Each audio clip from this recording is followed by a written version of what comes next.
Alors, aujourd'hui, j'avais envie de vous parler de l'énéatype 4. Quelle est cette blessure profonde que l'on a en nous et que certaines personnes ont plus, qui font leur trame de vie en quelque sorte?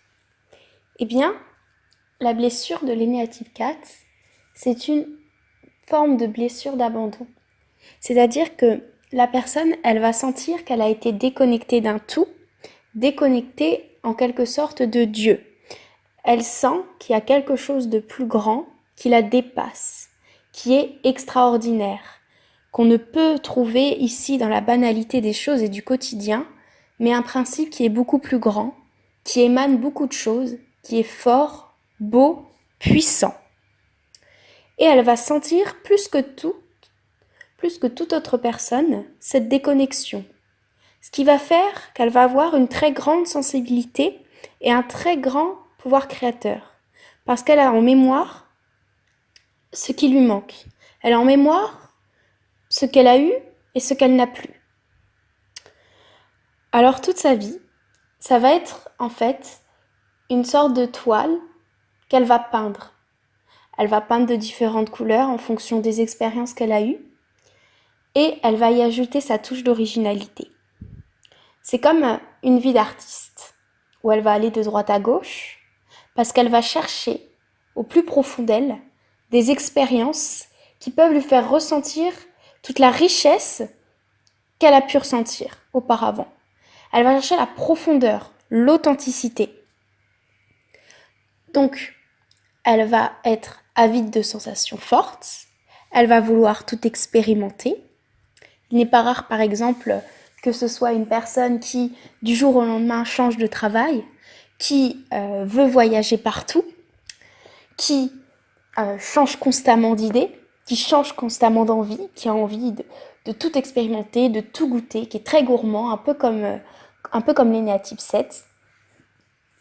Et sauf que cette personne, elle va avant tout rechercher la profondeur. Quand bien même ce seraient des émotions pas agréables, qui seraient souffrance, elle va tout de même préférer ça à la banalité du quotidien, parce que ça lui semble plat, terne et sans intérêt. Alors elle va souffrir énormément et elle va pas comprendre. Elle va pas comprendre pourquoi est-ce qu'elle est différente. Parce qu'elle se dit, mais attends, il y a un problème. Moi, je sens qu'il y a quelque chose qui va pas, qu'on a été déconnecté d'un tout. Et pourtant, les autres autour de moi, ils sont là, ils sont bien, ils profitent de la vie. Et j'ai l'impression que eux, ils vont bien, qu'ils manquent pas de rien, qu'ils sont pleins, ils sont complets, ils sont pas en quête de sens, qu'ils se demandent pas quel est le sens de ma vie. Je suis la seule à me demander ça. Est-ce que c'est normal? Alors elle va se sentir différente. Elle va se dire, mais qu'est-ce qu'il y a chez moi qui va pas? Pourquoi est-ce que les autres sont bien et moi je suis pas bien? Moi je suis toujours en train de chercher quelque chose qui est ailleurs.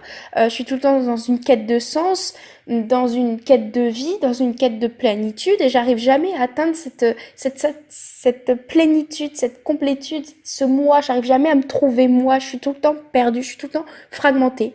Qu'est-ce qu'ont les autres que moi je n'ai pas? Eh bien, c'est parce que moi, je sais pas, je suis sans valeur, je suis nulle, je suis pas importante, il y a quelque chose qui cloche chez moi, je suis défaillante. Et pour accentuer ce sentiment de défaillance, le fait de se sentir à part, différent, eh bien, pour augmenter cette croyance, que personne ne peut la comprendre, qu'elle est seule au monde et incomprise, et qu'elle est un électron détaché du noyau, elle va se dire, bon, eh bien, je vais montrer que je suis différente. Alors, je vais me faire originale, je vais avoir un certain charme, je vais avoir un certain style, je vais être différente des autres, je vais être surprenante. Les autres vont être surpris en permanence. À chaque fois qu'ils vont me voir, ils vont se dire « Oh là là, mais quel phénomène, dis donc, elle est un peu space, celle-ci. C'est quoi toutes ces bizarreries ?» Bah oui, parce que ça c'est moi. Parce que moi, je suis pas comme les autres. Parce que moi, j'ai mes habitudes, parce que moi, j'aime être comme ça. Et si quelqu'un commence à s'habituer au fait que je sois un peu, on va dire, barrée, eh bien, je vais trouver autre chose pour qu'il soit sans cesse surpris. Et qu'il remarque que je suis différente, que je ne suis pas comme eux. Alors je vais jamais faire comme eux.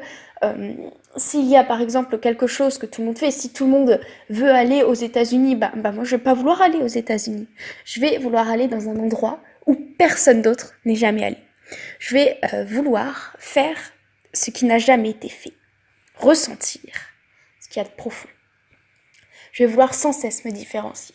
Si ça c'est à la mode, bah moi je vais pas aimer. Je vais prendre un vieux truc et puis je vais faire quelque chose, je vais le rafistoler, je vais le customiser et je vais faire quelque chose de nouveau. Je vais créer quelque chose de nouveau pour être spécial. Et donc cette envie va pousser les native cats à être tout le temps différents.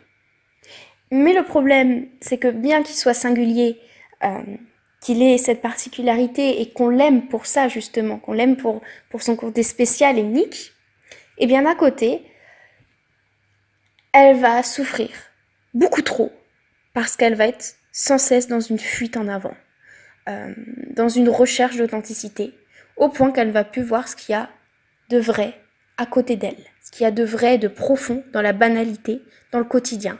Elle va chercher à avoir plein de relations sans conserver celle qu'elle a autour. Elle va chercher à aller toujours plus loin alors qu'elle peut rester où elle est et ressentir la même chose. Elle va chercher à être tellement différente qu'elle va rentrer dans une sorte de caricature d'elle-même. Et finalement, elle va encore plus s'éloigner de sa recherche profonde, qui est sa recherche d'identité. Alors, son but, c'est de retourner à une certaine stabilité, de comprendre qu'elle n'est pas abandonnée, que la vie ne l'a pas abandonnée, qu'elle est là, qu'on sait qu'elle est là, qu'elle est singulière, et qu'elle n'a pas besoin d'exagérer ce trait. Elle est là, elle a sa place ici.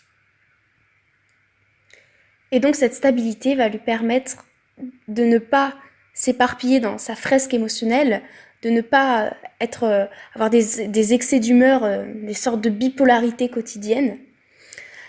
Ça va lui permettre donc d'acquérir en stabilité, de se concentrer sur quelque chose, de voir plus clair et de ne plus aller dans cette fuite perpétuelle, de se stabiliser et de voir ce qu'il y a autour d'elle, que ce qu'il y a autour d'elle est déjà beau. Voilà.